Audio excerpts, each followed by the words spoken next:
डोक्यावर टॉर्च असलेली टोपी, जमीन खोदणारा जमाव आणि चाळणीतून माती गाळली जात आहे. बुरामपूरमध्ये काय चालले, हे लोक काय शोधत आहेत, याचं उत्तर आहे सोन्याची नाणी.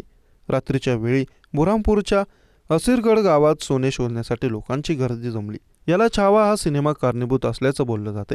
नेमकं काय आहे प्रकरण ते जाणून घेऊयात. अभिनेता विकी कौशलच्या छावा सिनेमात मुघलांनी मराठ्यांकडून सोने आणि खजिना लुटला आणि तो मध्य प्रदेशातील बुरामपूर येथील असिरगड किल्ल्यात ठेवला असं दाखवण्यात आलं. छावा सिनेमा पाहिल्यानंतर खजिना शोधण्यासाठी आणि घरी नेण्यासाठी स्थानिक लोकांनी रस्त्याच्या रस्ते खणले. धातू शोधक आणि पिशव्या घेऊन लोक घटनास्थळी गर्दी करू लागले. असिरगड किल्ल्याच्या परिसरात सुरू असलेल्या या प्रकरणाचा व्हिडिओ सध्या सोशल मीडियावर चांगलाच व्हायरल होतोय.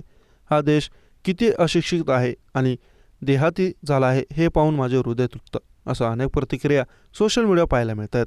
या गोष्टीसाठी केवळ छावा सिनेमा कारणीभूत नसून असिरगडमध्ये महामार्ग बांधणीचे काम सुरू आहे.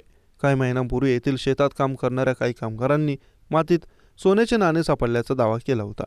यानंतर अफवा पसरली की येथे सोन्याचे नाणे पुरले आहेत. हे कळाल्यानंतर 50पेक्षा जास्त गावातील लोकांनी शेतावर हल्ला केला. आता दररोज रात्र झाल्यावरती सोन्याच्या शोधात लोकांनी गर्दी येते. एवढंच नाही तर हे लोक त्यांच्यासोबत मेटल डिटेक्टर देखील आणतात.